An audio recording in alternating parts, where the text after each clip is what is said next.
Assalamu alaikum, ladies and gentlemen. I hope all of you are doing great.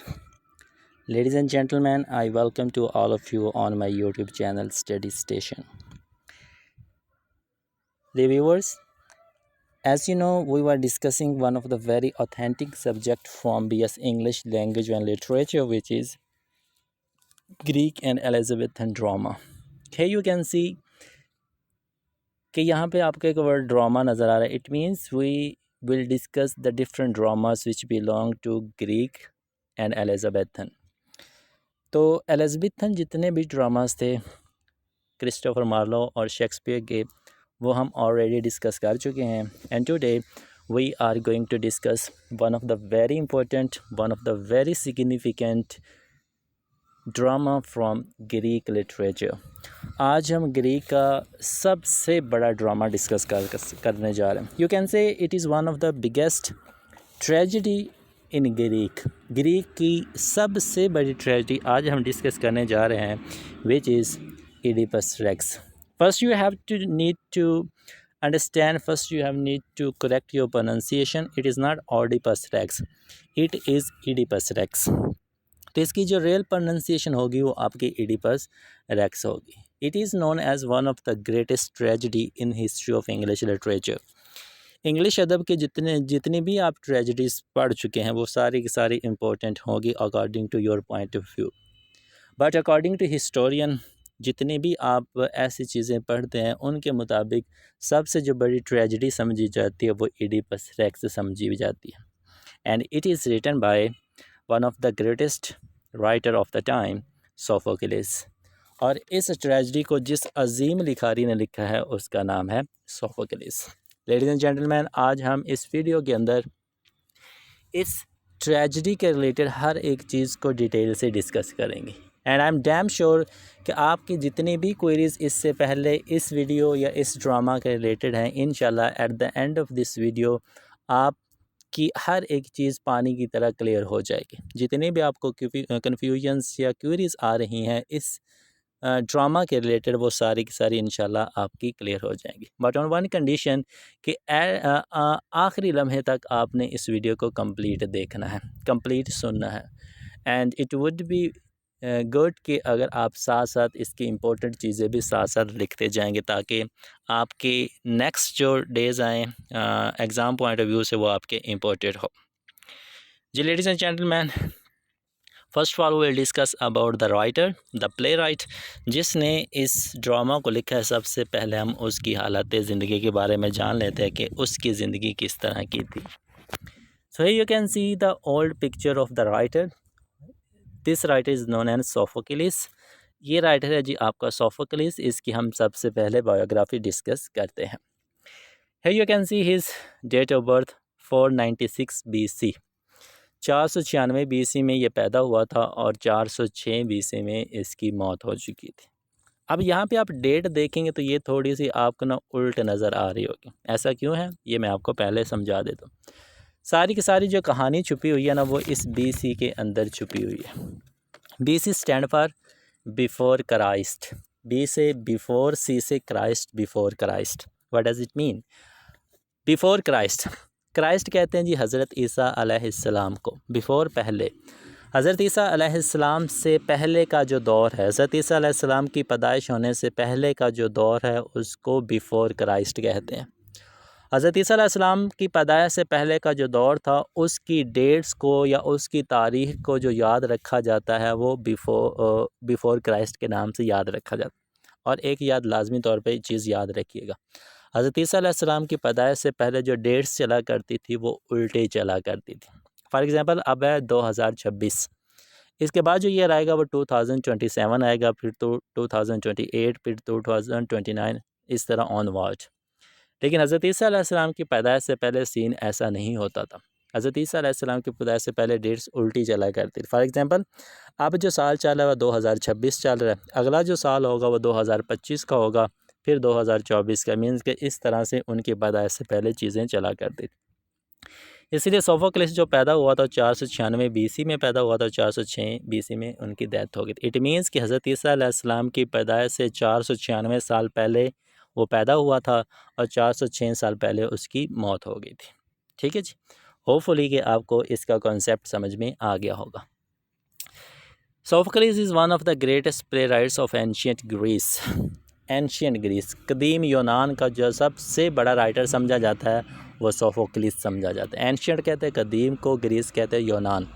कदीम यूनान का जो सबसे बड़ा राइटर है वो आपका सोफोक्लिस है।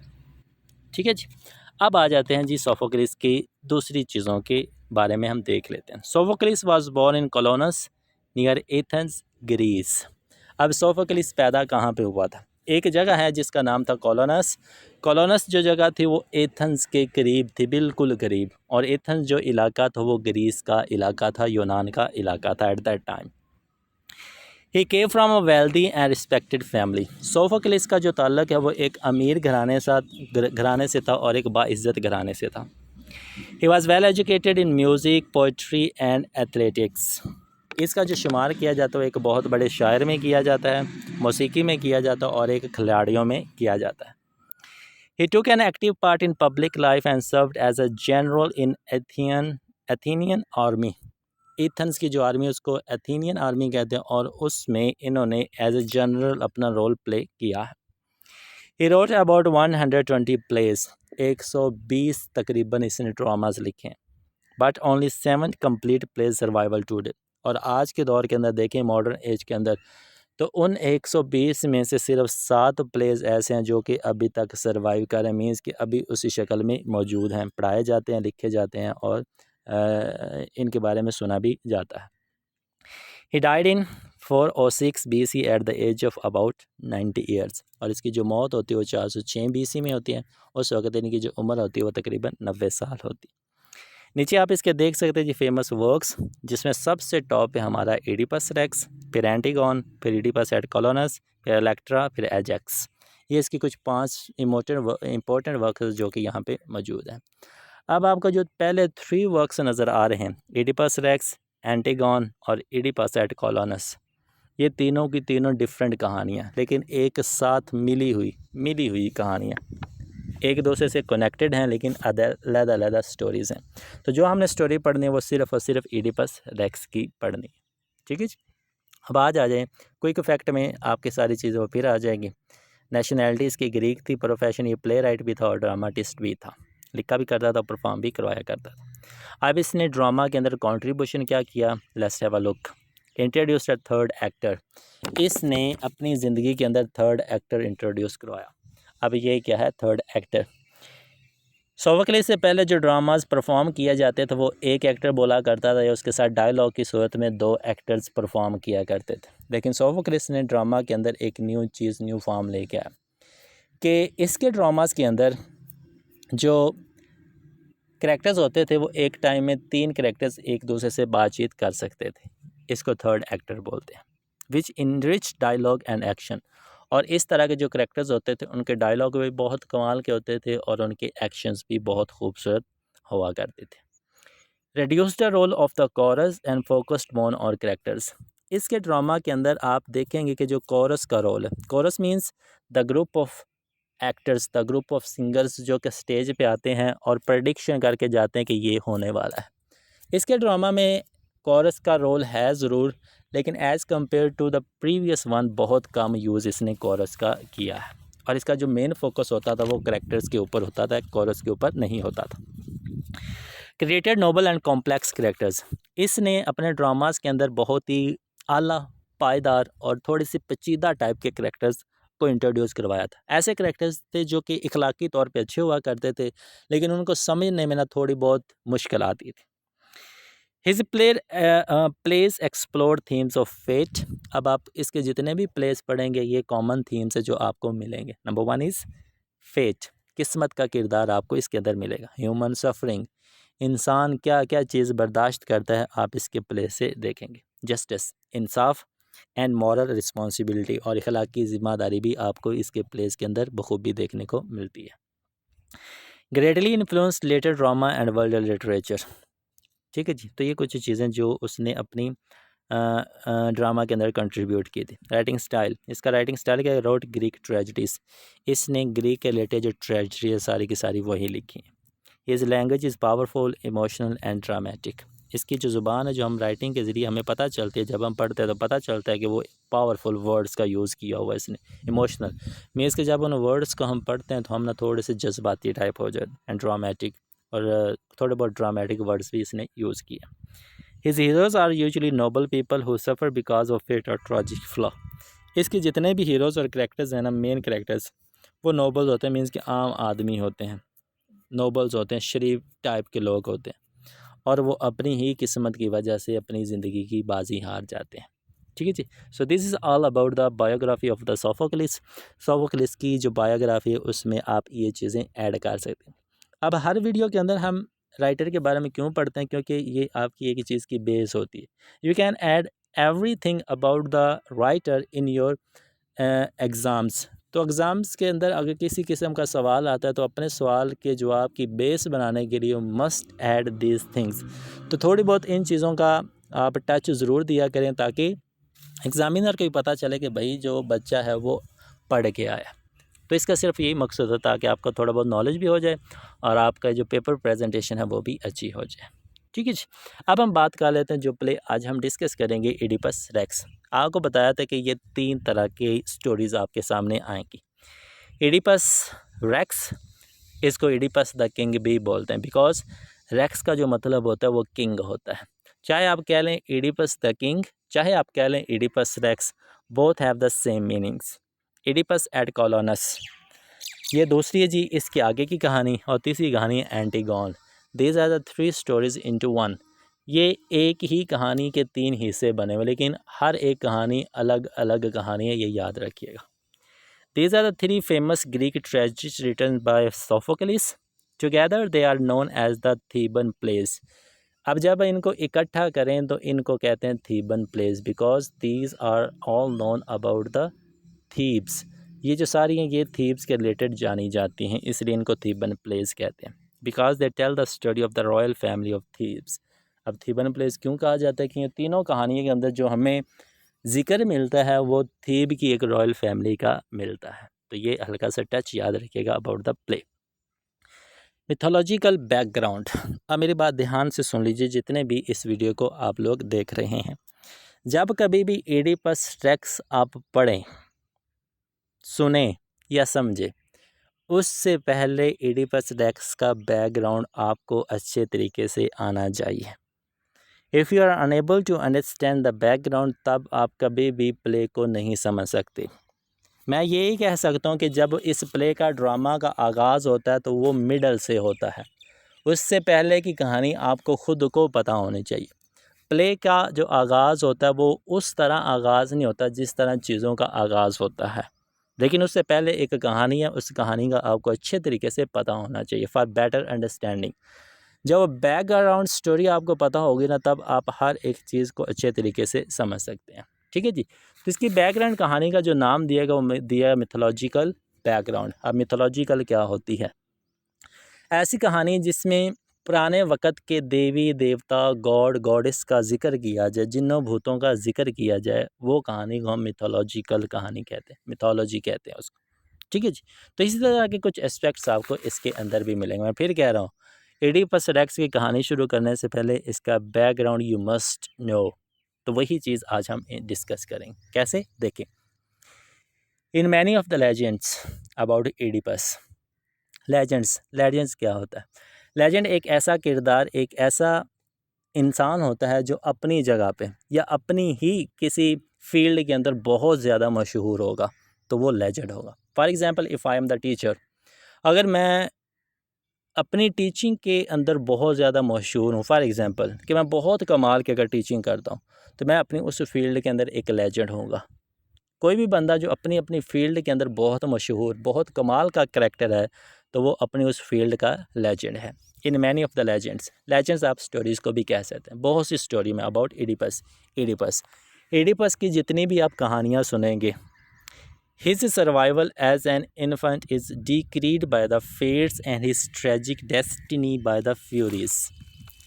His survival, वो जो बचता है as an infant, इन्फेंट बच्चे को कहते हैं, शेर ख्वार जो बच्चा होता है उसको इन्फेंट बोलते हैं। कि एडिपस जो था वो एक बच्चा था जो सरवाइव कर जाता है। कैसे करता है, कहानी के ज़रिए मैं आपको समझाता हूँ।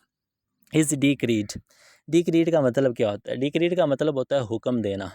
जब आप किसी चीज़ का हुक्म सादर करते हैं उसको डिक्रीड कहते हैं। बाय द फेट्स, फेट किस्मत, किस्मत की वजह से ये बच्चा सरवाइव कर जाता है। किस्मत ने इसकी किस्मत के अंदर ज़िंदगी लिखी हुई थी, अदरवाइज़ इसकी मौत पक्की थी जब ये छोटा सा बच्चा था पैदा हुआ। And is tragic destiny by the Furies. Furies क्या होता है? फ्यूरीज कहते हैं ऐसी देवियाँ जो कि किसी चीज़ का बदला लेती हैं। फॉर एग्ज़ाम्पल स्टार्ट में आपको वो बख्श देती हैं, बट एट द एंड वो आपसे उस चीज़ का रिवेंज लेती हैं, उनको फ्यूरीज कहते हैं। ऐसी देवियाँ जो आपसे चीज़ों का बदला लेती हैं उनको फ्यूरीज कहते हैं। इट मीन्स के एडिपस को स्टार्ट के अंदर तो उन्होंने बचा लिया था, लेकिन एंड के ऊपर वही जिन्होंने बचाया होता है, फेट ने वही उसका जो है वो उसका कत्ल कर देते हैं, वो उसको मार देती हैं।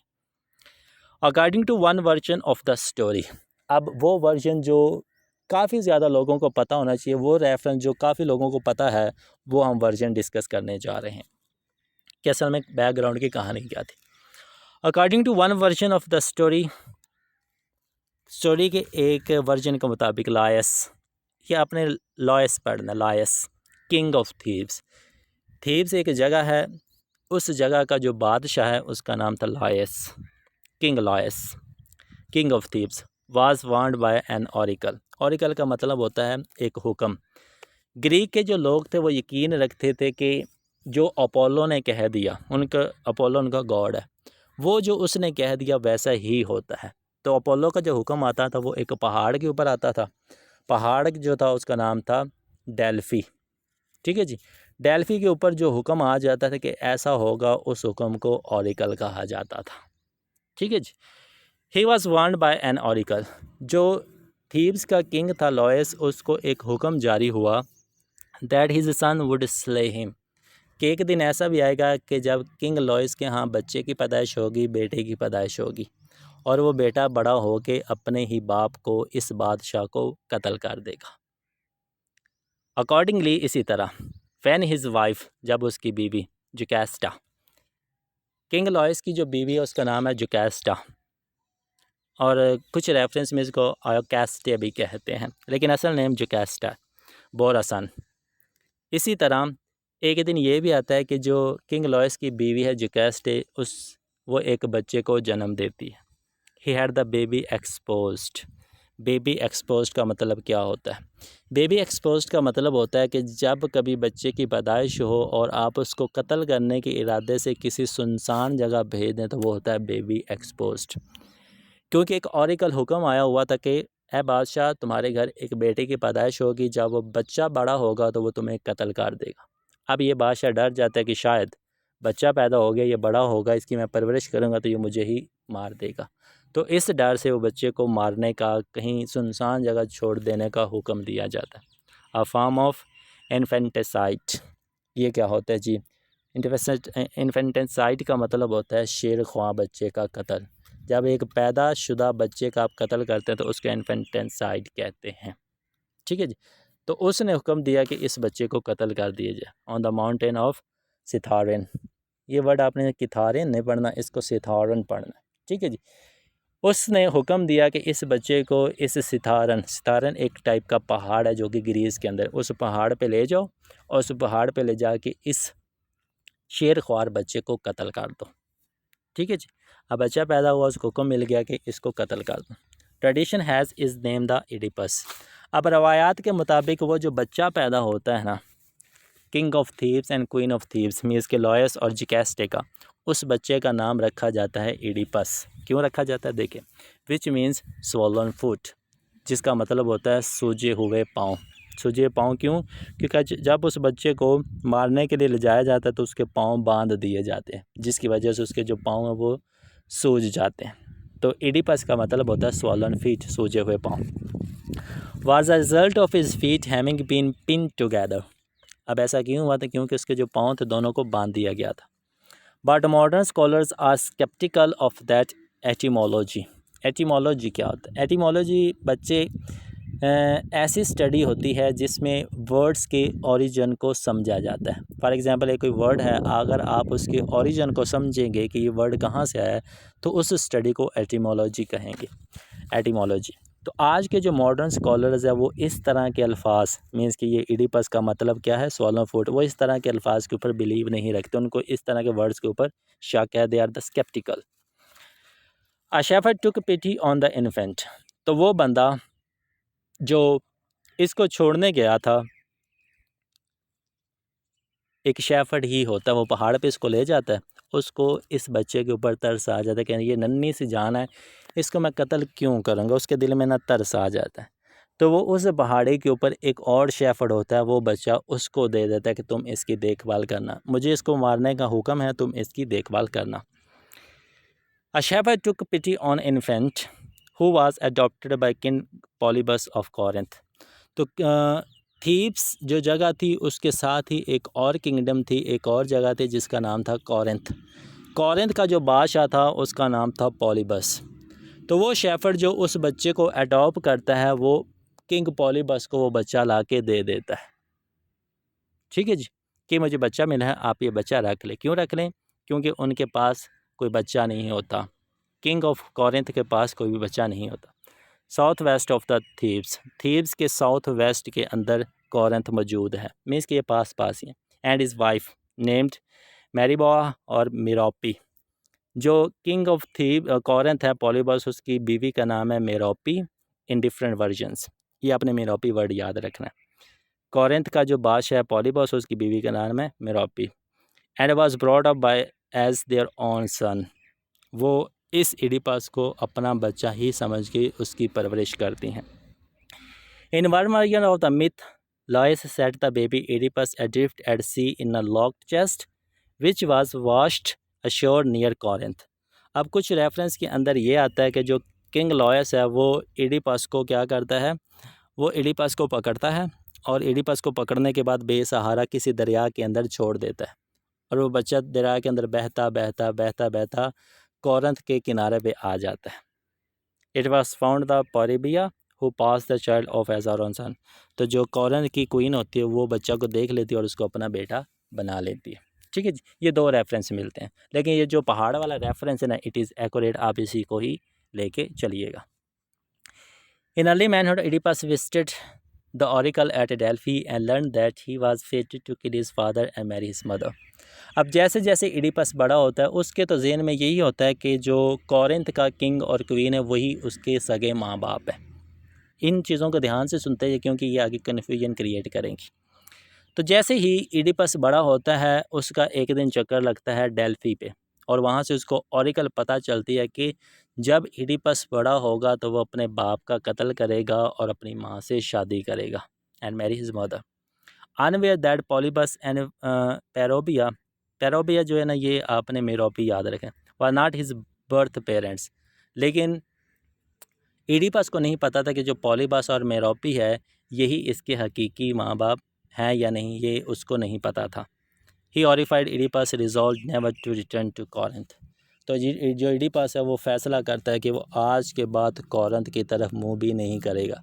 जब उसको पता चलता है कि इडिपस बड़ा होकर अपने बाप को कत्ल करेगा और अपनी माँ से शादी करेगा, इस डर की वजह से इडिपस कॉरिंथ छोड़ देता है, ताकि जब बड़ा हो ना तो अपने माँ से शादी कर सके और ना ही अपने बाप को कत्ल कर सके। For the sake of this he says goodbye forever to Corinth. Travelling towards Thebes, अब कॉरिंथ से निकलता वो थीब्स की तरफ सफ़र करना शुरू कर देता है। Oedipus encounter Laius who was traveling to Delphi in order to consult the oracle on how best to overcome the Sphinx। अब क्या होता है जी, जब एडिपस थीब्स की तरफ जा रहा होता है तो रास्ते में उसकी मुलाकात होती है किंग लॉयस से। किंग लॉयस थीब्स से डेल्फी जा रहा होता है, वो भी एक रीज़न की वजह से जा रहा होता है, क्योंकि उसकी बादशाहत में, उसकी सल्तनत में एक स्फिंक्स आ गई थी। स्फिंक्स क्या होती है? स्फिंक्स एक ऐसी क्रिएचर होती है जिसका धड़ इंसानों वाला होता है और जिसका सर इंसानों वाला होता है और उसका जो धड़ नीचे वाला होता है वो जानवरों वाला होता है। ऊपर से इंसान और नीचे से एक शेर की तरह जिसकी बॉडी होगी उसको ना स्फिंक्स बोलते हैं। तो वो डेल्फी जा रहा होता है ऑरिकल लेने के लिए कि मैं इस स्फिंक्स से किस तरह से जान छुड़ा सकता हूँ। तो रास्ते में इन दोनों का टाकरा होता है, एडिपस का और लॉयस का। Which had been terrorizing wayfarers near Thebes. ठीक है जी। तो रास्ते में वे फारर कहते हैं मुसाफिर, थीब्स के करीब ये दोनों मुसाफिर मिलते हैं। लॉयस प्रोवोक्ड अ कर्ल इन विच एडिपस किल्ड हिम। अब रास्ते में इनकी बहस हो जाती। इनकी जो बहस होती है वो 3 वेज रोड पे होती है, 3 क्रॉस्ड रोड आप कह सकते हैं, कि उस जगह पे होती है जहाँ पे 3 सड़कें आपस में मिल रही होती हैं। अब इनकी जो लड़ाई होती है बाज़ रेफरेंस के मुताबिक ये होती है कि ये सिर्फ रास्ता लेने देने के बजाय कि तुम इधर से जाओ तुम इधर से जाओ, इस पे उनकी बहस हुई थी। और बहस में जो एडिपस होता है वो किंग लॉयस को कत्ल कर देता है। Continuing on his way Oedipus encountered the sphinx. ठीक है जी।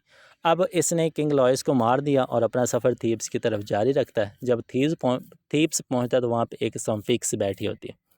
ठीक है जी। अब स्फिंक्स का काम क्या होता है? जो स्फिंक्स उधर बैठी होती है ना, जिसका सर इंसानों वाला धड़ जानवर वाला होता है, वो सिर्फ एक रिडल देती है, एक पहेली देती है। अगर वो पहेली पूछ ली जाती है तो वो उस जगह को छोड़ के वहाँ से चली जाएगी। अब पहेली क्या थी? ये जो स्फिंक्स थी वो लोगों से पूछा करती थी कि वो क्या चीज़ है जो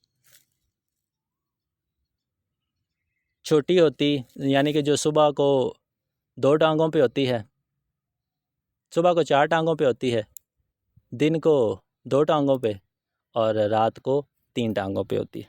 ये वो पहेली पूछती है। तो जो एडिपस होता है वो इस पहेली का जवाब दे देता है कि वो इंसान होता है। इंसान ही है।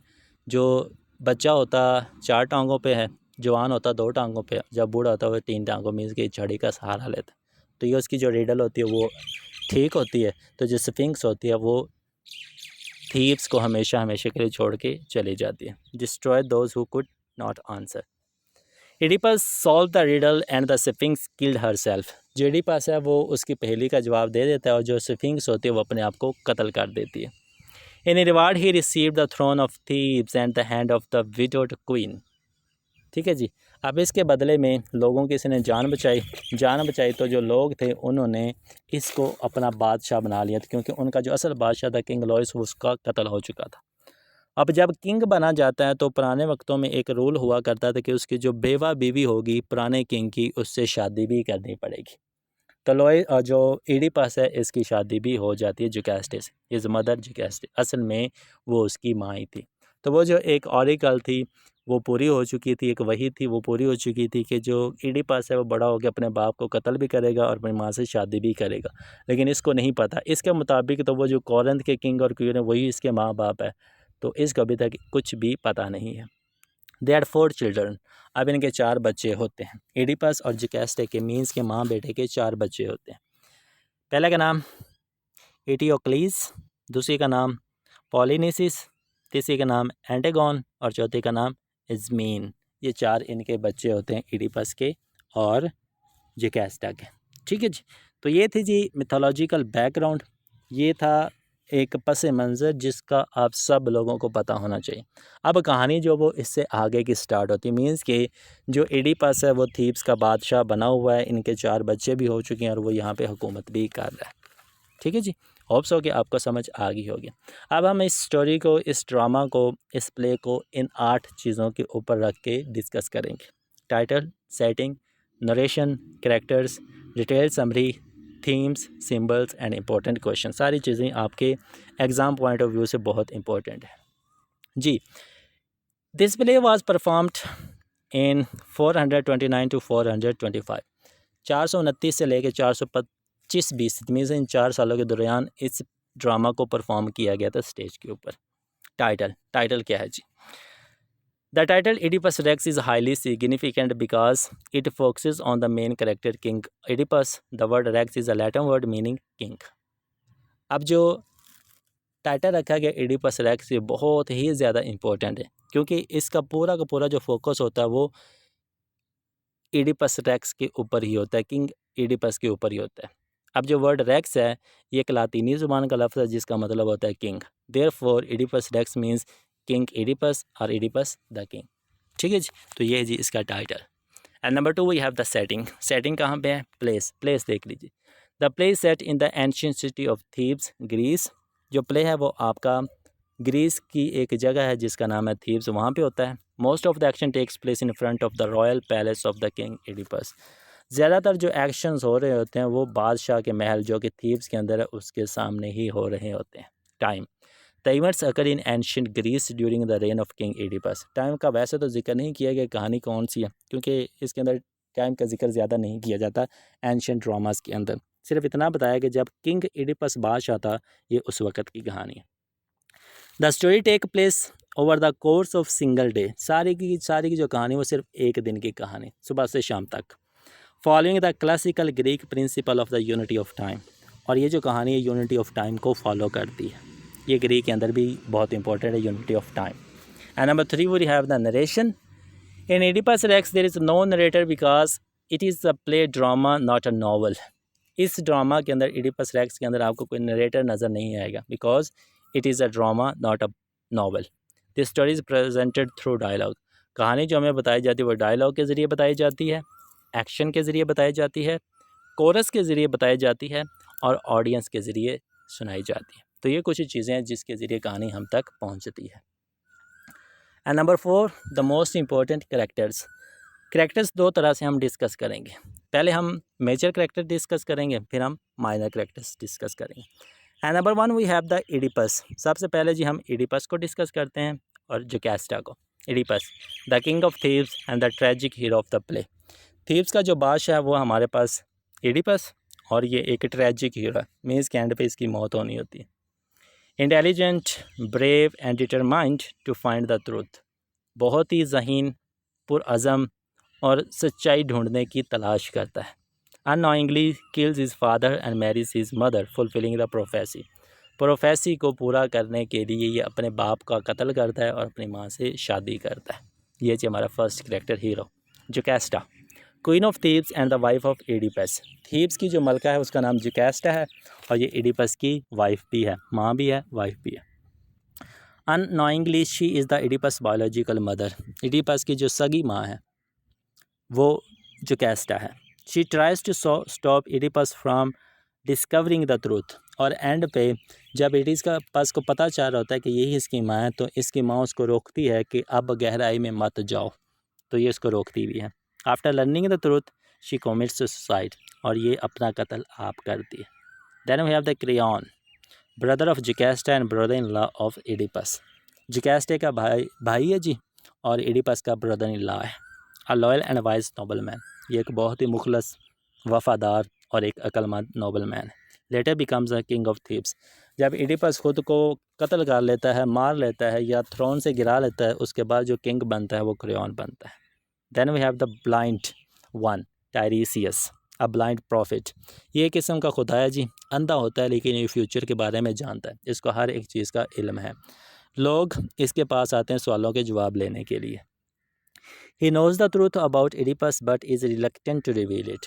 एडिपस का जो सच है, हकीकत है, वो टायरीसियस को पता होती है, लेकिन ये किसी को भी बताता नहीं। इवन कि एडिपस भी इससे पूछने आता तब भी ये उसको इनकार कर देता है। Represents wisdom and spiritual insight. ये अक्लमंदी को और रूहानी ताकत को जाहिर करता है। Then we have the chorus, represent the elder citizens of the Thebes. यहाँ पे जो कोरस है वो बेसिकली ग्रुप ऑफ सिंगर्स को कहते हैं, लेकिन इस प्ले के अंदर जो आपको मिलेगा वो थीब्स के जो मुअज़्ज़ज़ रिस्पेक्टेड सिटीजन्स है वो कोरस है। Comments on the events of the play, और ये वक्फे बाद स्टेज पे आते हैं और जैसा कुछ शहर के अंदर हो रहा है उनको रिप्रेजेंट करते हैं। Prays to the god and reflects the feeling of the people. ये खुदा से दुआएं भी करते हैं और लोगों की ज़िंदगी को भी जाहिर करते हैं। Then we have the priest, represent the suffering people of Thebes. ये एक प्रीस्ट है जो कोरस के साथ ही होता है। ये थीब्स के अंदर जितनी भी लोगों को परेशानियाँ तकलीफ़ें आती है ये उनके बारे में बताता है। He ask Oedipus to save the city from the plague. अब थीब्स के अंदर एक बीमारी आई होती है प्लेग की, उर्दू में इसको ताउन की बीमारी कहते हैं। यही प्रीस्ट होता है जो एडिपस से कहता है कि हमें इस बीमारी से बचाएं। Then we have the messenger, brings important news from Corinth. एक मैसेंजर होता है जो कोरिंथ से एक बहुत ही इंपॉर्टेंट ख़बर लेके आता है। कि जो कोरिंथ का बादशाह पॉलीबास है उसकी मौत हो चुकी है। और दूसरी जो इम्पोर्टेंट न्यूज़ है वो भी यही लेके आता है, reveal that Oedipus was adopted helping uncover the truth. और यही वो मैसेंजर जो बताता है कि जो इडिपस है वो पेलिबस का सगा बेटा नहीं है। Then we have the shepherd the former servant of king Laius. ये वही शेफर्ड है जिसको किंग लॉयस छोटा बच्चा इडिपस देता है कि इसको पहाड़ पे ले जाके कत्ल कर देना। He save the baby Oedipus instead of leaving him to die. यही वो बंदा होता है जो इडिपस की जान बचाता है। इसको हुक्म मिला होता है इसको कत्ल कर देना, लेकिन ये उसकी जान बचा लेता है। His testimony finally reveals Oedipus true identity.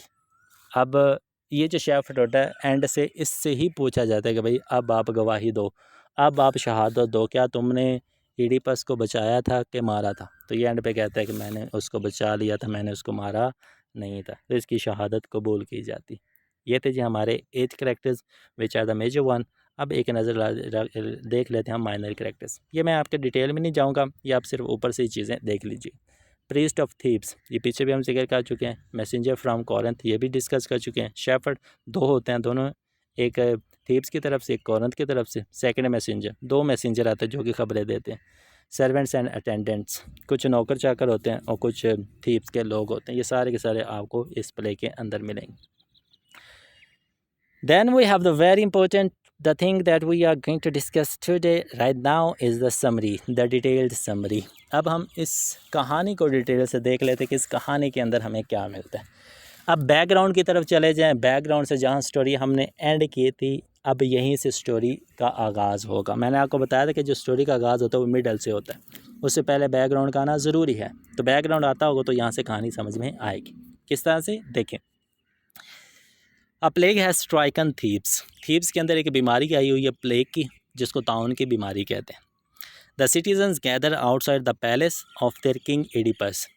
जितने भी थीब्स के शहरी होते हैं वो सारे के सारे महल के सामने खड़े होते हैं अपने बादशाह एडिपस के सामने। Asking him to take action, वो कहते हैं कि इस बीमारी के ख़िलाफ़ कोई रद्द अमल दिखाएं, कोई एक्शन दिखाएं हमें, नहीं तो हम मर जाएंगे।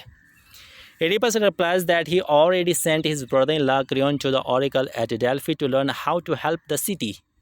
तो उनके बोलने से पहले, शहरियों के बोलने से पहले इडिपस कहता है कि परेशान नहीं होना, मैंने अपने ब्रदर इन लॉ क्रियोन को पहले ही डेल्फी भेज दिया ताकि वो खुदा से कोई हुक्म लेके आए कि हम इस बीमारी से किस तरह से छुटकारा हासिल कर सकते हैं। Crayon returns. इतने में वो इडिपस शहरियों से बात कर रहा होता है तो क्रियोन होता है ना, वो आ जाता है with a message from the oracle, और वो एक पैगाम लेके आता है कि खुदा की तरफ से हमें हुक्म मिल गया है कि खुदा क्या चाहता है। The plague will end when the murder of the Laius former king of Thebes is caught and expelled. Creon आके कहता है कि इस शहर से प्लेग की बीमारी तब ख़त्म होगी जब हम अपने पुराने बादशाह के कातिल को ढूंढेंगे और उसको थीब्स से निकाल देंगे, तब ताउन की बीमारी ऑटोमेटिकली ख़त्म हो जाएगी। वो इडिपस को बताता है कि तुम्हारे आने से पहले यहाँ का जो किंग था वो था किंग लॉयस, उसका कत्ल हो गया था।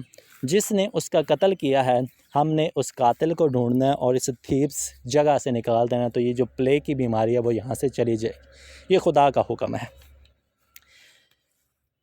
The murderer is with in the city, और क्रियोन बताता है कि वो जो कातिल है वो अभी भी इसी जगह पे है, थीब्स इलाके में है। Oedipus questions Creon about the murder of Lois, who was killed by thieves on the way to consult an oracle. तो जो इडिपस होता है वो क्रियोन से पूछता है कि वो कातिल कौन है। तो लोएस जो क्रियोन होता है वो बताता है कि उसका जो कत्ल किया था वो चोरों ने किया था, डाकुओं ने किया था, जब वो डेल्फी की तरफ कोई हुक्म लेने जा रहा था। Only one of his fellow travellers escaped alive. जो किंग के साथ लोग जा रहे थे उनमें से सिर्फ एक ही बंदा था जो बचा था, बाकी सारे के सारे मर चुके थे। Oedipus promises to solve the mystery of Laius death. अब इडिपस उन तमाम लोगों से वादा करता है कि आप में से किसी ने भी परेशान नहीं होना, जब तक मैं उस बादशाह के कातिल को नहीं ढूंढ लाता मैं सुकून से चैन से नहीं बैठूंगा। Vowing to curse and drive out the murder, वो कसम खाता है कि जब तक मैं उस कातिल को इस जगह से निकाल नहीं देता मैं चैन से नहीं बैठूंगा। ठीक है जी, अब समझ में आ गई कहानी कहाँ से शुरू हुई थी और कहाँ से कैसे जा रही। वेल आगे देखें जी, कहानी बहुत इंटरेस्टिंग है, बहुत मज़ा आएगा आपको। Oedipus sends for Tiresias. अब जो इडिपस होता है वो एक ब्लाइंड प्रॉफिट के पास चला जाता है, टायरीसियस के पास खुद चला जाता है पता लगाने के लिए कि कातिल कौन है, the blind prophet, and asks him what he knows about the murderer. और जाते साथ ही उस टायरीसियस से इडिपस पूछता है कि भाई मुझे बताएं, जो कुछ भी आप कातिल के बारे में जानते हैं मुझे सब बता दें। टायरीसियस रिस्पॉन्स क्रिप्टिकली। क्रिप्टिकली क्या होता है? क्रिप्टिकली पहेली की तरह होता है, जब आप एक चीज़ बताना चाह रहे हो लेकिन पहेलियों के अंदाज में बताएं, वो होता है क्रिप्टिकली। तो जो टायरीसियस होता है वो जवाब तो दे रहा होता है लेकिन साफ साफ नहीं दे रहा, तो बात को गोल गोल करके दे रहा होता है। लैम्टिंग। लैम्टिंग का मतलब होता है मातम करना। His ability to see the truth. वो कहता है कि मैं सच तो जानता हूँ लेकिन मैं खुद पे मातम करना चाहता हूँ कि मुझे इस सच का नहीं पता होना चाहिए था। When the truth brings nothing but pain. वो कहता है कि सच पता तो चल जाएगा लेकिन सच तकलीफ़ के सिवा कुछ भी नहीं लेके आएगा, सच दर्द के सिवा कुछ भी नहीं लेके आएगा। At first he refuses to tell Oedipus what he knows. पहले पहल तो इडिपस उसकी बहुत मिन्नतें करता है कि शहर परेशान है, शहर तकलीफ़ में, मुझे बताओ कि सच क्या है, हकीकत क्या है, लेकिन वो टायरीसियस उसको कुछ भी नहीं बताता। Oedipus curses and insults the old man. तो जब वो टायरीसियस उसको नहीं बताता तो इडिपस उसकी बेइज्जती करना शुरू कर देता है, उसको कर्स करना, बद्दुआएं देना शुरू कर देता है। Going so far as to accuse him of the murder. और कहता है कि मुझे तो लगता है कि तुम ही कातिल हो। एडिपस टायरीसियस को कहता है कि मुझे तो लगता है कि तुम खुद ही कातिल हो, जो तुम मुझे नहीं बताना चाहते। तुम इसीलिए नहीं ना बताना चाहते कि तुम पकड़े जाओगे, अगर तुम्हें पता होता तो तुम मुझे बता देते। These taunts provoke Tiresias into revealing that Oedipus himself is the murderer. अब जब एडिपस उस टायरीसियस के ऊपर ब्लाइंड प्रॉफिट के ऊपर इल्ज़ाम लगाता है, इल्ज़ाम लगाए जा रहा, तो ये चीज़ उसको बुरी लगती है टायरीसियस को, और वो ये चीज़ उसको मजबूर करती है कि एडिपस को अब सच बताना चाहिए। तो टायरीसियस कहता है कि सुनो बादशाह, सुनो एडिपस, कातिल और कोई भी नहीं, कातिल तुम खुद हो। तुमने खुद लॉयस को कत्ल किया, तुमने खुद उसको मारा। तो जब तक तुम थीब्स से नहीं निकलोगे ये प्लेग बीमारी भी यहाँ से ख़त्म नहीं होगी। Oedipus naturally refuses to believe Tiresias accusation. तो जो फितरी तौर पे अमल ये होता है कि एडिपस ने चूँकि उसके मुताबिक ऐसा नहीं किया होता, ठीक है जी, तो वो कहता है कि टायरीसियस ने जो मुझ पे इल्ज़ाम लगाया वो उनके ऊपर यकीन नहीं करता। वो कहता है ये बिल्कुल झूठ है, ये इल्ज़ाम है। He accuses Creon and Tiresias of conspiring against his life. Conspiring का मतलब होता है साजिश करना। तो वो सिर्फ टायरीसियस को ही इल्ज़ाम नहीं लगाता, वो कहता है कि अब मुझे कहानी समझ में आई कि जो अंधा प्रॉफिट है ना टायरीसियस, और जो मेरा ब्रदर लाइक क्रेओन, ये दोनों मिल चुके हैं और मेरे ख़िलाफ़ साजिश कर रहे हैं कि हम इसके ऊपर इल्ज़ाम लगाते हैं। And charge Tiresias with insanity. और उसको कहता है कि ये तो बूढ़ा पागल है, उसके पागलपन का उसके ऊपर इल्ज़ाम लगा देता है। He asks why Tiresias did nothing when Thebes suffered under a plague once before. तो वो जो होता है टायरीसियस, वो बताता है कि पहले जो ये सिटी थीब्स है ये प्लेग के अंदर मुब्तला थी, तो इस वक्त टायरीसियस ने कुछ क्यों नहीं किया? सब कुछ जो कर रहा हूँ वो मैं खुद ही कर रहा हूँ, तो ये तुमने क्यों नहीं किया? At that time, a sphinx held the city captive and refused to leave until someone answered her riddle. तो कहता है कि टायरीसियस उस वक्त तुम कहाँ थे जब इस शहर के ऊपर स्फिंक्स आई थी। उस स्फिंक्स ने एक रिडल पूछी थी, पहेली पूछी थी, उस वक्त तुमने उसका जवाब क्यों नहीं दिया? उस वक्त उसका जवाब किसने दिया था? मैंने दिया था। मैंने इस शहर को बचाया था, मैंने इस शहर के ऊपर हुकूमत की। तो तुम लोग उस वक्त कहाँ थे? तुम लोगों ने उस वक्त क्यों इस शहर की मदद ना की? अब तुम लोग मेरे ऊपर ही इल्ज़ाम लगा रहे हो। Oedipus brags that he alone was able to solve the puzzle. Oedipus कहता है, फ़ख्र से कहते हैं, ब्रैग का मतलब होता है फ़ख्र से कहना, शौक़ी मार के कहना कि भाई वो मैं ही था जिसने इस शहर को उस स्फिंक्स से बचाया था, वो मैं ही था जिसने उसकी पहेली का जवाब दिया था, वो मैं ही था जिसकी वजह से उस स्फिंक्स ने खुद को कत्ल किया था। और अब तुम लोग इतने को हो चुके हो कि तुम लोग मेरे ऊपर ही इल्ज़ाम लगाए जा रहे हो। Tiresias defends his skills as a prophet. लेकिन जो टायरीसियस होता है कि मैं एक प्रॉफिट हूँ, मैं जो कहता हूँ वही कहता हूँ जो सच है, मैं झूठ का सहारा नहीं लेता। कत्ल तुमने किया, it means you have done, तुमने ही किया है, कातिल तुम ही हो, और इसमें किसी किस्म की शक की गुंजाइश नहीं, इसमें किसी किस्म का झूठ नहीं। मीन्स के टायरीसियस खुद को डिफेंड कर रहा है और इडिपस खुद को डिफेंड कर रहा है। Nothing that Oedipus parents found him trustworthy at this mention of his parents, Oedipus, who grew up in the distant city of Corinth, asked how Tiresias knew his parents. तो टेरिसियस Oedipus उसको जवाब देता है कि मेरे तो पेरेंट्स यहाँ से काफ़ी दूर रहते हैं, वो तो कॉरिंथ के अंदर रहते हैं, तुम्हें उनका पता भी है कि नहीं है? वो टेरिसियस से सवाल पूछता है। But टेरिसियस answers एनिग्मेटिकली। एनिग्मेटिकली का मतलब होता है फिर पहेली के अंदर जवाब देना। मीन्स के गोल मटोल जब आप जवाब देते हैं वो एनिग्मेटिकली होता है। इसका भी जवाब टेरिसियस सही तरीके से नहीं देता। Then before leaving the stage Tiresias put forth one last riddle. अब जो टेरिसियस होता है वो स्टेज से दूर होने वाला था। मीन्स कि ये ड्रामा है ना, तो स्टेज के ऊपर परफॉर्म हो रहा था, तो टेरिसियस गायब होने वाला होता है, तो वो आखिरी एक पहेली टाइप सवाल एडिपस के सामने रखता है। क्या रखता है? Saying that the murder of Lois will turn out to be the both father and brother to his own children and the son of his own wife. तो बताता है कि जिसने भी किंग लॉयस को कत्ल किया होगा वो अपने बहन भाइयों का बाप भी होगा, अपनी माँ से शादी भी उसने की होगी। एक किस्म की और रिडल वो रख जाता है। After Tiresias leaves, Oedipus threatens Creon with death or exile for conspiring with the prophet. जब टेरिसियस वहाँ से चला जाता है, एडिपस क्रियन से कहता है कि जो तुमने मेरे खिलाफ साजिश की है टेरिसियस से मिलके, इसकी दो ही सज़ा हो सकती, या तो तुमको कत्ल कर दिया जाएगा या तुम्हें यहाँ से निकाल दिया जाएगा, क्योंकि तुमने एक बादशाह के खिलाफ साजिश की है। Oedipus wife Jocasta, also the widow of king Laius, enters and asks why the man shout at one another.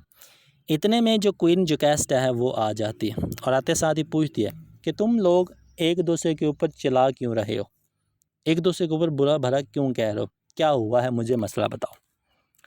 Oedipus explains to Jocasta that the prophet has charged him with the Laius murder. तो जो Oedipus होता है वो जकैस्टा को बताता है कि जो टेरिसियस था ब्लाइंड प्रॉफिट, उसने मुझे बताया कि जो बादशाह लॉयस था उसका कत्ल मैंने किया है। And Jocasta replies that all prophecies are false. अब यहाँ पे जो जकैस्टा होती है वो बता दे कि जितने भी ये प्रोफेसिस होते हैं, इल्हाम की हुई बातें होती है, ये सारी की सारी झूठ होती हैं। अब यहाँ से कहानी टर्न लेगी। जकैस्टा सारी चीज़ें क्लियर करती कि ऐसी मन घड़त कहानियों पे बातों पे यकीन नहीं करते। क्यों नहीं करते? देखें, एज अ प्रूफ मेरे पास एक सबूत है। She notes that the Delphic Oracle once told Lois he would be murdered by his son, when in fact his son was cast out of Thebes as a baby and Lois was murdered by a band of thieves. वो कहते हैं कि मेरे पास एक सबूत है कि काफ़ी साल पहले हमारे साथ भी ऐसा ही हुआ था। हमें बताया गया था कि तुम्हारे यहाँ एक बच्चे की पैदाइश होगी, वो बच्चा बड़ा होगा, अपने बाप को कत्ल करेगा और अपनी माँ से शादी करेगा। जब बच्चा पैदा हुआ तो बच्चे को हमने मरवा दिया था, और जो बादशाह की मौत हुई थी वो डाकुओं ने की थी, चोरों ने की थी। तो वो जो प्रोफेसी थी वो गलत होगी, ये इस चीज़ का सबूत है। अब जैसे ये कहानी सुनता है कि बादशाह का कत्ल बैंड ऑफ थीव्स ने किया, तो एडिपस ना थोड़ा सा उसके अंदर ना हलचल पैदा होती, क्यूरियोसिटी आती है उसके अंदर कि मैं अब जानूँ कि असल में वो कहानी क्या थी। Her description of Lois' murder, however, sounds familiar to Oedipus. तो अब ना उसको थोड़ी सी चीज़ें याद आना शुरू हो जाती। And he asks further questions. तो वो जकैस्टा से कुछ सवाल पूछता है। Jocasta tells him that Lois was killed at the three-way crossroads. तो जकैस्टा उसको बताती है कि किंग का जो कत्ल हुआ तो वो वहाँ पे हुआ था जहाँ पे तीन रोड आपस में मिलते हैं। As soon as Oedipus hears the word three cross road, तो उसकी वो मेमोरी नॉस्टैल्जिया चला जाता है वहाँ पे जहाँ ये सब कुछ हुआ था, just before Oedipus arrived in Thebes. और ये सब कुछ उस वक़्त हुआ था जब उससे पहले हुआ था जब एडिपस थीब्स में कदम रखा था इसने, उससे पहले ये सब कुछ हुआ था। एडिपस स्टन्ड, ये सब सुनने के साथ एडिपस परेशान, उदास, हैरान रह जाता है।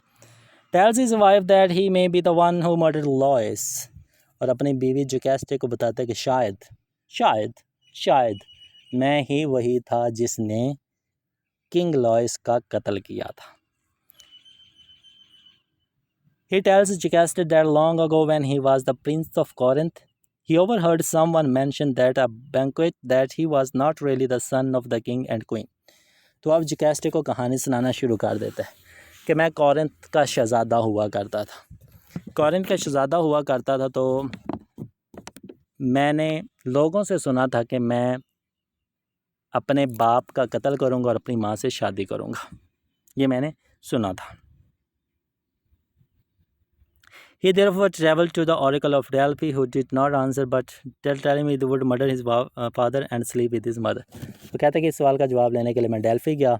वहाँ से भी मैंने गॉड से पूछा कि बताएं जी क्या मामला है. तो गॉड्स भी कहते हैं कि तुम अपने बाप का कत्ल करोगे और अपनी माँ से शादी करोगे. तो इस डर से मैंने क्या किया. Hearing this, Oedipus fled his home, never to return. तो वो कहता है कि मैंने अपनी जगह अपना घर कॉरिंथ छोड़ दिया और वहाँ कभी भी ना जाने का फ़ैसला किया. It was then on the journey that would take him to Thebes. तो मैंने अपना सफ़र का आगाज़ किया. वो सफ़र मेरा थीब्स की तरफ था. That Oedipus was confronted and harassed by a group of travelers. वो कहता है कि सफ़र के अंदर मेरा मुकाबला कुछ लोगों से हुआ, सामना कुछ लोगों से हुआ और मेरी उनसे झड़प हुई, लड़ाई हुई. Whom he killed in a self defense. और मैंने उन लोगों को अपने दिफा में कत्ल कर दिया था. This skirmish. skirmish कहते हैं लड़ाई को. जो छोटी मोटी लड़ाई होती है उसको skirmish कहते हैं. This skirmish occurred at the very crossroad where Lois was killed. और ये जो लड़ाई हुई थी ये उसी जगह पे हुई थी जहाँ किंग लॉइस का कत्ल किया गया था. क्रॉस रोड के ऊपर ही कत्ल किया गया था. Oedipus sends for the man who survived the attack. तो Oedipus कहता है तसल्ली करने के लिए, अब पता तो उनको चल ही रहा था. वो कहता है कि जो उस जंग में, उस छोटी लड़ाई में, स्कर्मिश में बंदा बचा था एक, उसको बुलाया जाता है. A shepherd, एक shepherd. In the hope that he will not be identified as the murderer. Outside the palace, a messenger approaches. सारे आ जाते हैं जी. तो महल के सामने एक मैसेंजर भी आ जाता है. जुकैस्टे outside the palace, a messenger approaches Jucaste से मिलता है and tells her that he has come from Corinth to inform Oedipus that his father Polybus is dead and the Corinth has asked Oedipus to come and rule there in his place. तो एक messenger आता है. Messenger आगे जुकास्टा से मिलता है. जुकास्टा को बताता है कि मैं कॉरिंथ से आया हूँ और कॉरिंथ का जो बादशाह था पॉलीबस उसका कत्ल हो गया है. अब वहाँ पे हुकूमत करने के लिए कोई बादशाह नहीं है. मैं यहाँ पे आया हूँ कि मैं किंग ईडिपस को यहाँ से ले जा सकूँ क्योंकि ये वहाँ का शहज़ादा है. अब ये वहाँ पे बादशाहत करे, हुकूमत करे. जुकास्टा रिजॉइसेस. अब जुकास्टा जब ये सारी चीज़ें सुनती है तो वो थोड़ा सा खुश हो जाती है कि शायद फिर से एक उम्मीद मिली.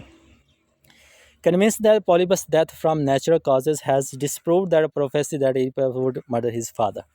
अब जुकास्टे खुश हो जाते कि ईडिपस का जो फादर है पॉलीबस, उसकी मौत ईडिपस ने खुद नहीं की बल्कि वो एक नेचुरल मौत थी. वो अपनी कुदरती मौत की वजह से मिला है. इट मीन्स कि सारी जो कहानियाँ वो सारी की सारी झूठी हैं. At Jocasta's summons, Oedipus comes outside. Jocasta ji बुलाती है जी, ऐलान करती है और ईडिपस भी बाहर आ जाता है. Here is the news. खबर सुनाई जाती है. And रिजॉइसेस with her. और दोनों खुश हो जाते हैं. एडिपस भी खुश हो जाता है, जुकास्टा भी खुश हो जाती है कि सारी कहानियाँ तो ठीक होगी जी. सारी कहानियाँ तो जो पिछली हम सुना रहे हैं तो वो झूठी हैं. अब तो हमें किसी किस्म की परेशानी लेने की ज़रूरत ही नहीं है. He now feels much more inclined to agree with the queen in deeming prophecies worthless and viewing chance as the principle governing the world. ठीक है जी.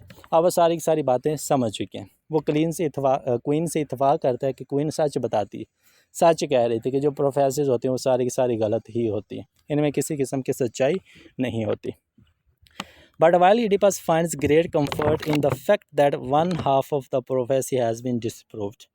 लेकिन अभी अभी जो Oedipus को यकीन हुआ है कि आधी प्रोफेसी ठीक हुई है, आधी बाकी रह गई है.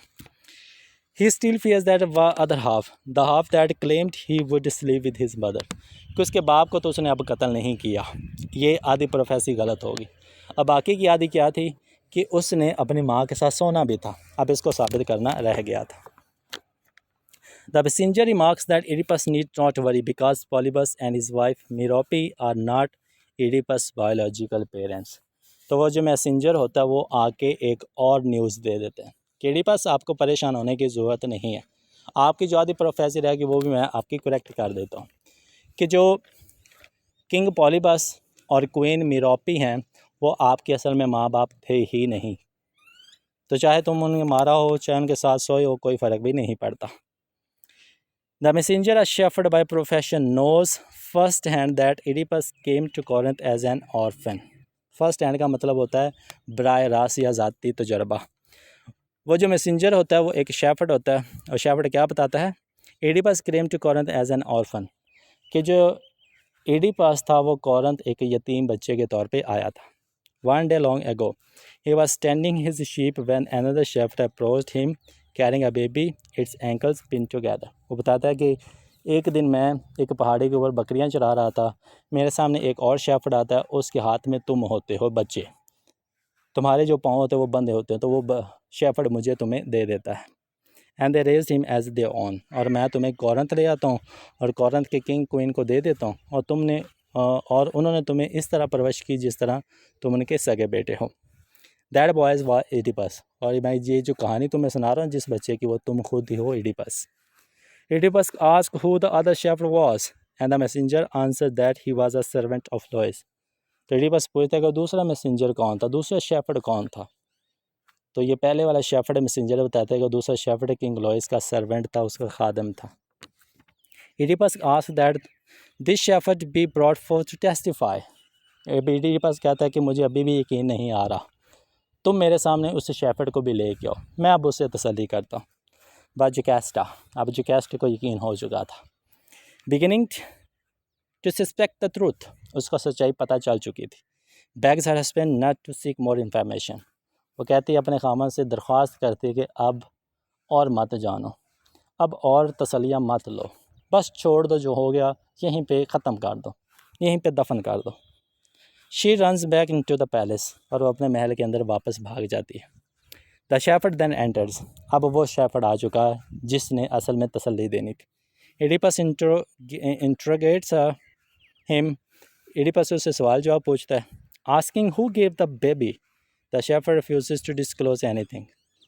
तो एडिपस से सवाल जवाब पूछता है लेकिन शेफर्ड कोई भी राज फाश करने से मना कर देता है कि मैं कुछ भी नहीं बताऊँ। And Oedipus threatens him with the torture, तो एडिपस कहता है कि तुमने ना बताया तो तुम्हें तकलीफ़ें दी जाएंगी, टॉर्चर किया जाएगा। फाइनली आखिरकार ही आंसर्स दैट, वो शेफर्ड जवाब देता है, child came from the house of Laius, कि वो जो बच्चा मैंने इनको दिया था, कॉरिंथ वालों को, इस शेफर्ड को दिया था, वो इसी घराने से गया था, वो लॉयस का बेटा ही था। Question further, he answered that the baby was in fact the child of Lois himself and that was Jocaste who gave him the infant, ordering him to kill it। वो बताता है कि जोकास्ट ने वो मुझे वो बच्चा दिया था और हुक्म दिया था कि इस बच्चे को मार देना है। As it had been prophesied that the child would kill his parents, क्योंकि एक इल्हाम हुआ था, प्रोफेसी आई थी कि बच्चा बड़ा होगा ये अपने फादर को कत्ल कर देगा, इसलिए तुम्हें मारने के लिए भेज दिया गया था। But the shepherd pitied the child and decided that a prophecy could be avoided just as if the child were to grow up in a foreign city। तो वो शेफर्ड कहता है कि मैंने कहा कि अगर तुम्हारी परवरिश किसी और जगह होगी तो शायद ये प्रोफेसी थी कि तुम अपने बाप को कत्ल करोगे, माँ से शादी करोगे, शायद ये झूठी हो जाए, इस वजह से मैंने तुम्हें कहीं और दे दिया था। फार फ्राम हिज ट्रू पेरेंट्स, तुम अपने सगे माँ बाप से काफ़ी दूर चले जाओगे और वो इस चीज़ से बच जाएंगे। The shepherd therefore pass the boy on to the shepherd to Corinth, और वो बताता है कि मैंने तुम्हें कॉरिंथ के शेफर्ड को दे दिया था। Realising who is and who his parents are, अब यहाँ पे पता चल गया था एडिपस को कि असल में उसके माँ बाप कौन थे और उसके एडॉप्टेड माँ बाप कौन थे। इसने असल में अपने सगे माँ बाप के साथ ही ऐसा किया था, अपने सगे बाप का कत्ल किया था और अपने सगी माँ से शादी की थी। Oedipus screams that he sees the truth and fleas back into the palace, अब सच जान चुका था, चीखना चिल्लाना शोर करना इसने शुरू कर दिया और ये भी महल के अंदर वापस आ जाता है। The shepherd and the messenger slowly exit the stage, messenger भी चले जाते हैं, शेफर्ड भी वहाँ से चले जाते हैं। A second messenger enters and describes scenes of suffering, दूसरा मैसेंजर आता है और बताता है कि असल में क्या क्या महल के अंदर होता है। क्या होता है देखें। जोकास्टे हैज़ हैंग्ड हर सेल्फ, जो जोकास्ट होती है वो खुद को फांसी दे देती है, मर जाती है। And Oedipus finding her dead, और जब इडिपस को पता चलता है कि उसने कत्ल कर लिया, अपनी जान ले ली है। ही pulled the pins from her रोब, वो उसके रोब से मीन्स कि उसके ड्रेस से कुछ पिन्स निकालता है। And stab out his on eyes, और अपनी आंखों में वो पिन्स को मारना, सुइयों को मारना अपनी आंखों में शुरू कर देता है। Oedipus now emerge from the palace, वो महल से बाहर निकलता है, ब्लीडिंग, उसकी आंखों से खून निकल रहा है। एंड बैगिंग, और वो दुआएं कर रहा है, बैग कर रहा है, दरख्वास्त कर रहा है, मिन्नतें कर रहा है टू बी एक्साइल्ड, कि मुझे यहाँ से निकाल दिया जाए। आंखों के अंदर सुइयाँ लगी हुई, खून बह रहा है, दरख्वास्तें की जा, रोई जा रहा है, चीखी चला रहा है कि मुझे यहाँ से निकाल दो, मुझे यहाँ से एक्साइल कर दो। He asked Creon to send him away from Thebes and look after his daughters, Antigone and Ismene. वो क्रियॉन से दरख्वास्त करते हैं कि मुझे इस जगह से कहीं दूर भेज दो, काफ़ी दूर, बहुत दूर भेज दो, और मेरी बेटियों का ख्याल रखना। Crayon, covetous of royal power, is all too happy to oblige. तो जो क्रियॉन होता है वो तो असल में लालची होता है। कोवेटस का मतलब होता है लालची, ऑफ रॉयल पावर, वो शाही पावर, ताकत लेने के लिए लालची होता है। Is all too happy to oblige, oblige का मतलब होता है एहसान करना, तो एडिपस पे ये एहसान करके खुश होता है। वो उसको यहाँ से दूर भेज देता है और उसकी बच्चियों का ख्याल रखना शुरू कर देता है। ठीक है जी, तो ये है जी कहानी आपकी एडिपस रेक्स। अब इस कहानी से हमें सबक क्या मिलता है? बहुत इंपॉर्टेंट सबक मिलता है। कौन सा मिलता है देखें। The main moral lesson of Oedipus Rex that no one can escape fate, कि कोई भी बंदा अपनी किस्मत से कहीं नहीं भाग सकता। जिस इंसान की किस्मत में जो कुछ लिखा जा चुका है वो उसको मिल के ही रहना है। No matter how powerful, intelligent और डिटरमाइंड दे आर, आप चाहे कितने भी इज़्ज़त वाले हैं, कितने भी ताकत वाले हैं, कितने भी अज़म वाले हैं, किस्मत से आप कभी भी नहीं भाग सकते। The play also teach us that pride can lead to destruction, और प्ले यही भी हमें सिखाता है कि अगर आप जितना मगरूर होंगे, जितना शोखी बखेरेंगे, आपकी तबाही भी उतनी ही ज़्यादा होगी। Oedipus is a wise and brave king, but his excessive confidence and determination to challenge the prophecy ultimately brings about the downfall. Oedipus जो होता है वो बहुत ही ज़हीन बादशाह होता है, वो बहुत ही पुरअज़म बादशाह होता है, लेकिन ख़ुद के ऊपर उसको फ़ख्र भी उतना ही होता है। तो वो जो उसका फ़ख्र होता है वो उसको डाउनफॉल की तरफ लेके जाता है। Another important lesson is that the truth cannot remain hidden forever. एक और हमें लेसन मिलता है जी कि जो हकीकत होती है, सच्चाई होती है, वो कभी भी छुपी हुई नहीं रहती। एक ना एक दिन जो सच है वो सबके सामने आना ही होता है।